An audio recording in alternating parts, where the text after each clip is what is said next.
Hello viewers, welcome back. So connected me with my previous video, I wanted to show you this time how I designed all this custom-made furniture in the house. So I will not walk you through the design, but I will show you what was the end product or end drawings through which I could really send this to the factory, this specialized company which does cut you the plates in the squares, whichever measure you deliver. But let me walk you through to see what I did. Yeah? So how this old furniture came to life. Okay, now we start with the kitchen. Yeah? So this is what I made a tour yesterday, so you've seen in person, but now I wanted to show how this is designed. So we can start, so of course this is the U shape of the wall where this kitchen is mounted. But let's start element by element, but I will be quick. So the first big box on the right side here that I now select, this is the box for the fridge. So this is the cabinet for the fridge, and as you can see on the back, we have to make shorter and this top and the shelf so that heat from the fridge can dissipate somewhere. So you have to always make 5 centimeters, and I can measure this for you. It's 5 centimeter space is enough so that heat can dissipate from the fridge compressor. Next two elements are for microwave, the microwave and the electric stove. So that's important. So also we leave, as you can see, we have to leave 5 centimeters so this heat can dissipate and go outside of the cabinet. Then we have this red stuff is the back plate for the cabinet, so the dust does not go inside. And on the front side, of course, we have only the doors, and this is a hole for the electric herd and then also for the microwave. And on the bottom there is some cabinets for the some material, for whatever you need in the kitchen. On the left side, you can see these are the wall elements, the wall cabinets with many shelves. So you just have to correctly, precisely measure those shelves, because if you send them wrong measures to this company, it will not fit. So this really has to be in millimeter. If I take the tool, so you have to measure really in 562 millimeter, and this is because the element is 600. So the standard for this box is 600. As you can see now, it's 600, and then you have to, depending on the thickness of this wood, you have to then divide and cut so you can have correct size of the shelves. What I wanted to show you else, this is really simple. The upper elements is really the simple boxes, but the one important detail is that my wife wanted to have no handles. And then now below you can see there is a left space for the fingers. So, and then this is then the bottom additional plate, so that this all looks nice. So to avoid handles which uglify all of this, you have to use, of course, you can use such a trick to leave some space to leave some space for the fingers. And this is the same design also in the bottom elements.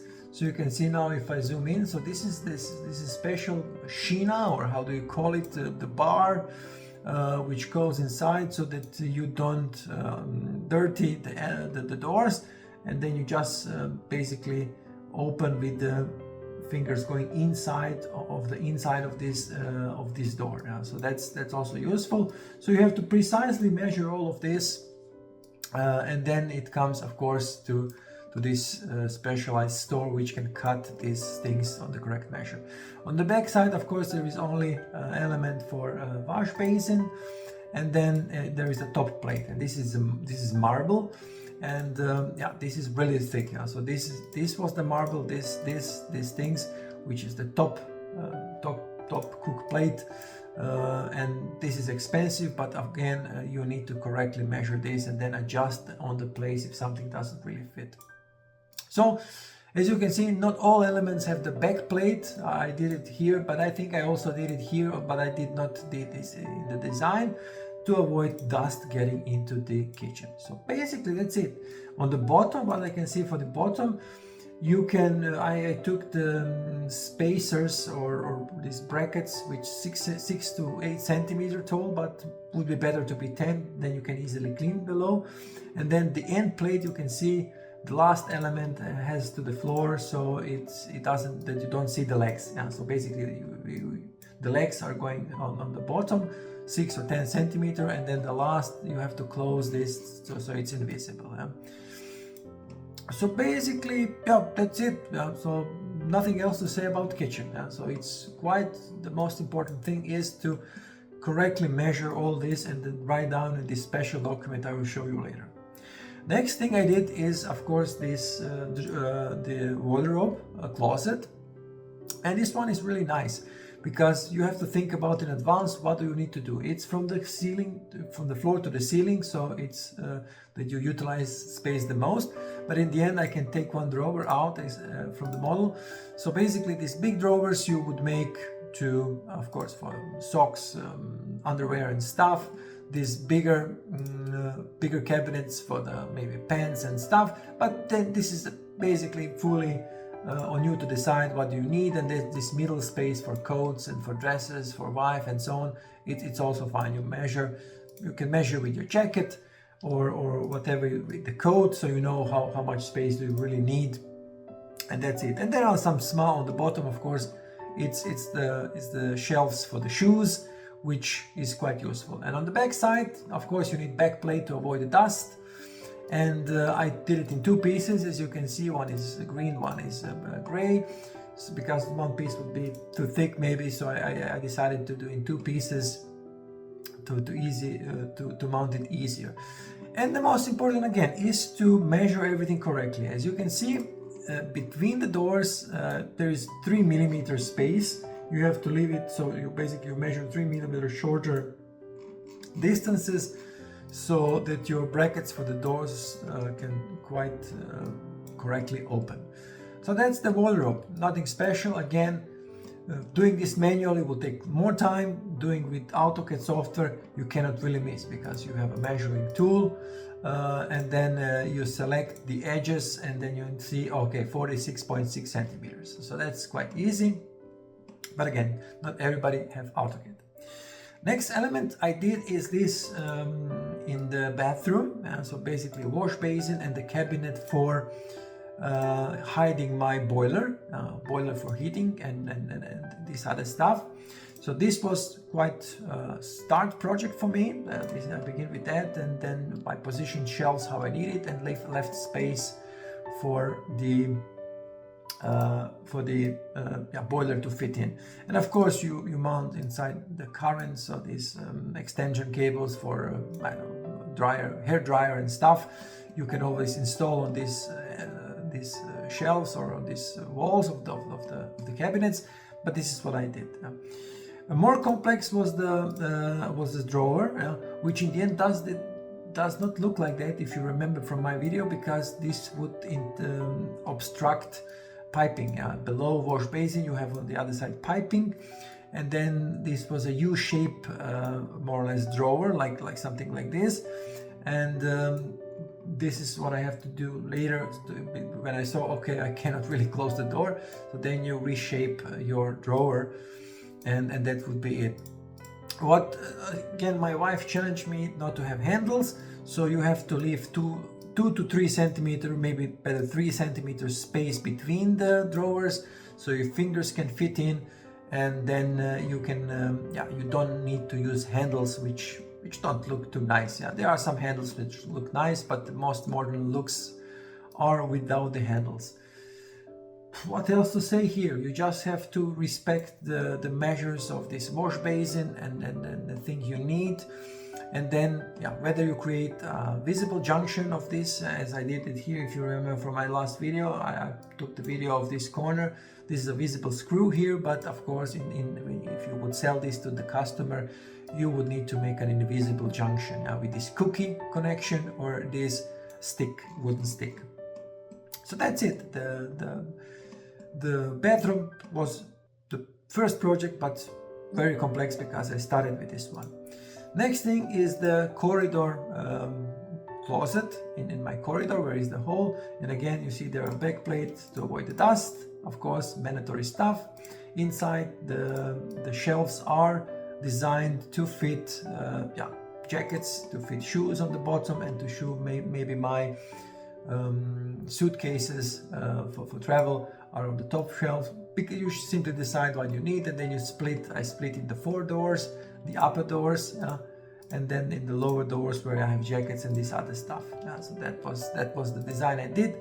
Again, most important thing is to measure correctly all these elements and divide from the total width, because this is standard width of this wood is 18, 19 or 20 millimeters, so you have to deduct so then 40 or 36 millimeters from the width of the wall, and then this is your top plate, and this is the same exercise for the other plates. Next thing I did is, of course, this decoration element in the corridor, which came out really nice. So this is what elevates the space a lot. This is, of course, the mirror, this big gray side, and then this is a small drawer, basically to put my keys or a hat or something that you use every day and you want to leave after the entrance of the house. But this is something that my wife found on Instagram, and I did some adjustment of this design and took it for me as well. As you can see, it was done in 2 pieces. It's not one straight line because it would bend. You cannot do this with this type of wood, so long, so long stuff and so narrow. So you have to, you have to do it in 2 pieces. That's the safest approach. Again, this was simple, just correct measurements, very 2 simple doors on this small cabinet, and quite elevates the space a lot, as you can see on my video. Next thing was this decoration in the living room. So on the bottom there is this element exactly designed according to this fireplace, this 3D fireplace. I had to design to fit just in the middle of this wall, so it all looks nice, with 2 drawers. I can take one out, so we have one on the left side, one on the right side, and this let's say open space maybe for some books or some speakers, whatever you want to have there. It's quite useful. But this fireplace really elevates the whole space, and that's it. And on the back of the wall, the same as in my entrance hall, of course I have this big I don't know how it's called in English, this wooden decoration elements, which on the one side you have to make this edge on your own, because the factory cannot do this narrow stuff, because it's a limitation of the machine. And then there were 2 back plates, because I did not want to put this directly on the wall. These back plates are here, and then everything like TV and everything is mounted on these big plates screwed to the wall with thick screws.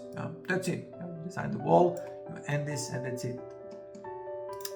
Second thing, this is the small drawer for the bedroom, so where I put stuff, but this is nothing special. The one drawer inside, and this box, quite simple.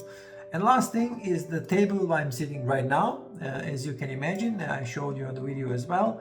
So this is the 2-level top of the desk, so I can hide my laptop, my keyboard, because I have a home PC and the work PC here, so I can hide laptops below the table. And again, on the inside, as you can see, there are some drawers designed, and then you have to really watch out that this does not obstruct the door. So you basically have to put them a little bit deeper into the element, into this box, so you can mount brackets of the door here, so you can still close the door. So that's important. Quite easy. You have to measure everything, and you have these guides for the shelves. So this is really important thing. As I said on my video, you must not save the money on guides for these drawers, because it's simply something that will break first. So the wood will stay, but your guides, which leads in and out your drawers, would break fast. Yeah, that's all. So, dear viewers, Dear viewers, this is essentially it. So I wanted to show you how I designed it. It is not something that I just brag about, that I didn't really do. I really spent a couple of months, maybe first designing everything, and then I spent maybe 3, 4, 5 months constructing all this custom-made furniture. And honestly, I think I saved maybe 20,000 euros on these works because I did it myself. So this price would be the hands of the woodmaker who is doing kitchens or furniture.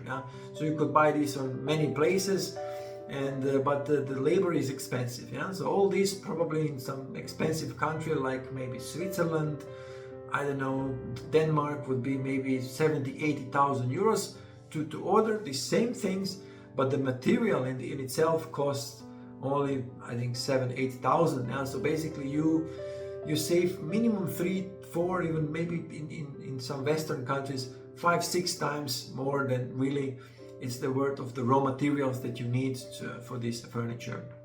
So thank you if you have stayed to the end of this video. Thank you a lot. So this means a lot to me, and if you think this is useful, I'll make more of such videos because I do have experience. I do have willpower. As you can see, I would never draw all these magnetic motors if I wouldn't have enough willpower to promote this topic. But now I maybe want to do something practical and maybe find some more subscribers that would like such content than my usual content on the channel. So maybe I do some reviews. I will show you exactly around the house, because this is a wood making business. But of course I did a lot of concrete business, and then I still have a lot of things to finish which I will record for you so you can see and maybe even learn something along the way, because this is much more, believe me, much more useful to spend time on magnetic motors. Thanks a lot for watching. Stay tuned.